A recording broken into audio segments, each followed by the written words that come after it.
মিটেছে প্রথম দফার ভোট গ্রহণ পর্ব। এবার নজর দ্বিতীয় দফার ভোটের দিকে। 29শে এপ্রিল দ্বিতীয় দফার ভোট।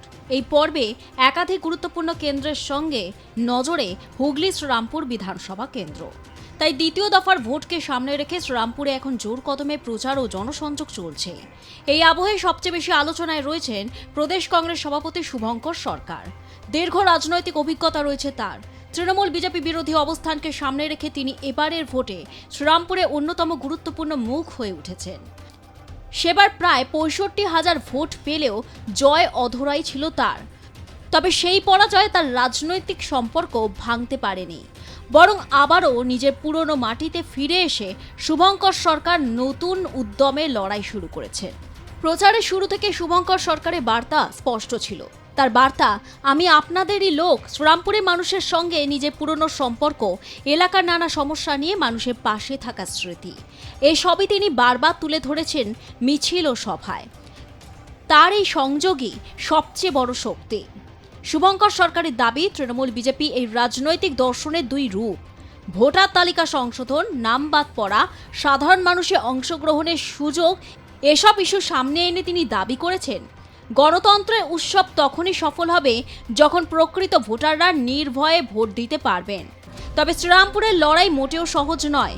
এই কেন্দ্রে তৃণমূলের প্রার্থী তন্ময় ঘোষ, বিজেপি প্রার্থী ভাস্কর ভট্টাচার্য ও সিপিএম প্রার্থী নবনীতা চক্রবর্তী, সব মিলিয়ে চতুর্মুখী প্রতিদ্বন্দ্বিতা তৈরি হয়েছে। বিশেষ করে বিজেপি প্রার্থী ভাস্কর ভট্টাচার্য এক ভিন্ন চরিত্রের প্রার্থী হিসাবে নজর কাটছেন। তিনি একাধারে গায়ক, কবি, লেখক ও আইনজীবী। ফলে রাজনীতির ময়দানে তার প্রবেশও এই কেন্দ্রের নির্বাচনের নতুন মাত্রা যোগ করেছে। তৃণমূল নিজেদের দীর্ঘদিনের সংগঠন ও পুরনো ভোট ব্যাংক ধরে রাখার লড়াইয়ে নেমেছে। বাম শিবিরও নিজেদের হারানো জমি ফিরে পাওয়ার আশা এখনো ছাড়েনি। ফলে শুভঙ্কর সরকারের সামনে লড়াই খুবই কঠিন। যারা ওখানকার পরিচালক মন্ডল, তারা লুকোচুরি খেলে এবং শেষ পর্যন্ত ডিএম, পুলিশ কমিশনার, এসডিও, যিনি আরো দায়িত্ব সামলাচ্ছেন, সবার চেষ্টার বড় রিগ্রেট লেটার আমার কাছে পাঠানো। কংগ্রেসকে এত ভয়, শুভঙ্কর সরকারকে এত ভয়, আমি তো প্রচারই করি। নির্বাচনে যবে থেকে দিন ঘোষণা হয়েছে তবে থেকে প্রার্থীরা দেয়াল লিখে ফেলেছে বিভিন্ন রাজনৈতিক দলে। তারা প্রচার করা শুরু করে দিয়েছিলেন বাড়ি বাড়ি। আমাদের সব শেষে নাম ঘোষণা হয়েছে, তারপরে আমি আসতে পারিনি, কারণ আমি শুধু এখানকার প্রার্থী নয়, রাজ্য কংগ্রেসের সভাপতি হিসেবে সারা বাংলায় বিভিন্ন জায়গায় যাওয়ার কারণে আমি সময় করে উঠতে পারিনি। আমার ব্যানার, পোস্টার, হোর্ডিং সবার থেকে কম, দেয়াল লেখন সবার থেকে কম। কারণ একটাই, আমাদের কর্মীরা যখন বলেছেন, আমি বললাম সবাইকে লিখতে দাও, সবাইকে লাগাতে দাও, কোনো অসুবিধা নেই। 2016 সালে আমি এখান থেকে লড়াই করেছিলাম, মানুষ আমাকে চেনেন। 10 বছর অতিক্রান্ত হয়েছে। নতুন যারা ভোটার তারা অনেকেই আমায় চেনেন না, তার জন্য প্রচার প্রয়োজন।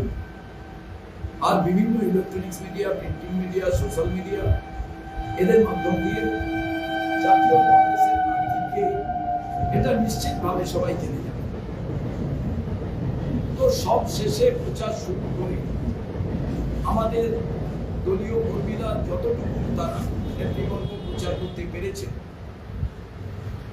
তার থেকে অনেক গুণ বেশি বর্তমান শাসক দল, এখানে যারা পৌর প্রতিনিধি আছেন, পৌরসভা, রাজ্য সরকার, এমপি, সবাই জানে।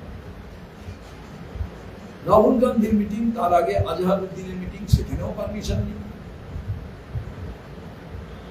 আমি রিসরার একটি জায়গার পারমিশন চাইলাম, চেয়ারম্যানের সঙ্গে কথা বললাম, তিনি বললেন আমরা তো পারমিশন নিই না, এমনি করি। তো অন্য দলের কাছে যেটা এমনি করার বিষয় হয়, কংগ্রেস আইন মেনে করতে চায়, এই কেন্দ্রের রাজনৈতিক ইতিহাস বলছে 2001 সাল থেকে এই আসন তৃণমূল কংগ্রেসের দখলে। 2001 থেকে 2006 সাল পর্যন্ত রত্না দেগ নাগ এই কেন্দ্রের প্রতিনিধি ছিলেন। এরপর দীর্ঘ সময় সুদীপ্ত রায়ের হাতেই ছিল এই কেন্দ্রের দায়িত্ব। 2009 থেকে 2021 পর্যন্ত তিনি তৃণমূলের শক্ত ঘাঁটি ধরে রাখেন। 2021 সালে বিধানসভা নির্বাচনে সুদীপ্ত রায় 93,021 ভোটে জয়ী হয়েছিলেন। এবারে সেই জায়গায় তৃণমূলে হয়ে লড়ছেন তন্ময় ঘোষ। সব মিলিয়ে শ্রীরামপুর কেন্দ্র এক কঠিন লড়াইয়ের সাক্ষী থাকতে চলেছে। একদিকে পুরনো ঘাঁটি ধরে রাখতে চাইছে তৃণমূল, অন্যদিকে হারানো জমি ফিরে পেতে মরিয়া কংগ্রেস। নিজেদের শক্তি বাড়াতে চাইছে বিজেপি, আর বামফ্রন্টও লড়াইয়ে নেমে পড়েছে। শুভঙ্কর সরকারের প্রত্যাবর্তন কি সত্যি সমীকরণ বদলাবে, নাকি তৃণমূল আবারও নিজের ঘাঁটি অটুট রাখবে? সেই উত্তর লুকিয়ে আছে ভোট বাক্সে। শেষ পর্যন্ত শ্রীরামপুরের মানুষই ঠিক করবেন কাকে ভোট দেবেন। শেষ হাসি কে হাসবে তা তো সময়ই বলবে। ব্যুরো রিপোর্ট, আর প্লাস নিউজ।